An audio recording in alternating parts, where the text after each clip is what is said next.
মহাবিদ্রোহে বেসামাল তৃণমূল। বিধানসভায় টানটান নাটকের মাঝে এক ঝটকায় রাজ্যের দলের সমস্ত কমিটি ভেঙে দেওয়ার সিদ্ধান্ত নিল তৃণমূল। এক্স হ্যান্ডেলে পোস্ট করে একথা জানানো হয়েছে। অবিলম্বে এই সিদ্ধান্ত কার্যকর করার কথাও জানিয়েছে দলের এই সিদ্ধান্তের কারণে তৃণমূল ছাত্র পরিষদ, মহিলা তৃণমূল কংগ্রেস, তৃণমূল যুব কংগ্রেস, ট্রেড ইউনিয়ন, সংখ্যালঘু সেল সহ সমস্ত কমিটি সংগঠন ভেঙে দেওয়া হয়েছে। যদিও সর্বভারতীয় সাধারণ সম্পাদক পদে অভিষেক বন্দ্যোপাধ্যায় আর থাকবেন কিনা তা নিয়ে প্রশ্ন উঠছে। সব মিলিয়ে দলের ভাঙন সম্ভাবনা রুখতেই তৃণমূল নেতৃত্বে এই কৌশলী পদক্ষেপ করলেন কিনা তা নিয়ে কৌতূহল তৈরি হয়েছে। কেউ কেউ মনে করছেন নির্বাচনে দলের শোচনীয় পরাজয় এবং তারপরেই ভাঙন সম্ভাবনার মাঝে দলীয় সংগঠনকে নতুন করে সাজাতে চাইছে তৃণমূল সুপ্রিমো মমতা বন্দ্যোপাধ্যায়। বিধানসভার অন্দরে দলের বিক্ষুব্ধ বিধায়কদের নজিরবিহীন তৎপরতা এবং কোন্দল যখন চরম আকার ধারণ করেছে, ঠিক সেসবের মাঝেই দলের এই পদক্ষেপ অত্যন্ত তাৎপর্যপূর্ণ। বিদ্রোহীদের কড়া বার্তা দিতে এবং দলের রাশ নিজের হাতে রাখতেই এই অল আউট সিদ্ধান্ত নিল কালীঘাট।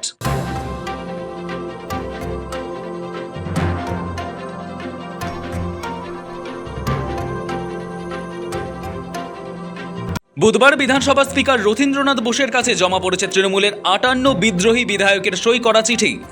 এই আসল তৃণমূলের বিধায়করা দলনেতা হিসেবে চেয়েছেন ঋতব্রত বন্দ্যোপাধ্যায়কে।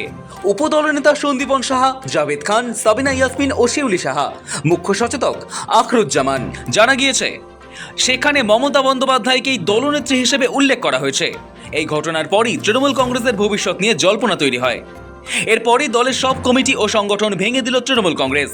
সব মিলিয়ে বেসুরো বিধায়কদের নিয়ে বেসামাল তৃণমূল কংগ্রেস।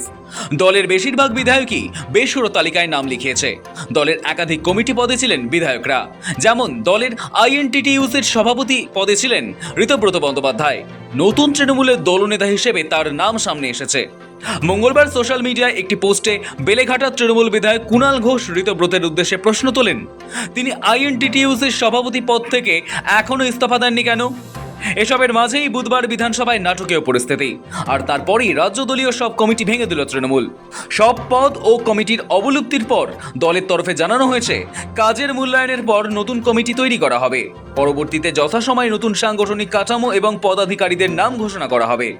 দলের তরফে বার্তা দেওয়া হয়েছে, ভবিষ্যতের চ্যালেঞ্জ মোকাবিলা করতে এবং নতুন উদ্যমে ঝাঁপিয়ে পড়ার লক্ষ্যে সংগঠনকে শক্তিশালী করতে দল দায়বদ্ধ। বিধানসভায় যখন ভাঙনের জল্পনা তুঙ্গে, তখন এই মেজর সার্জারি করে দল বিদ্রোহীদের পিছু হটাতে চাইছে নিঃসন্দেহে। এখন দেখার এই অল আউট অ্যাকশনের পর ঋতব্রত সন্দীপনদের বিদ্রোহী শিবিরে পরবর্তী চাল কি হয়। শফিক চ্যানেলের রিপোর্ট, সময়, কলকাতা।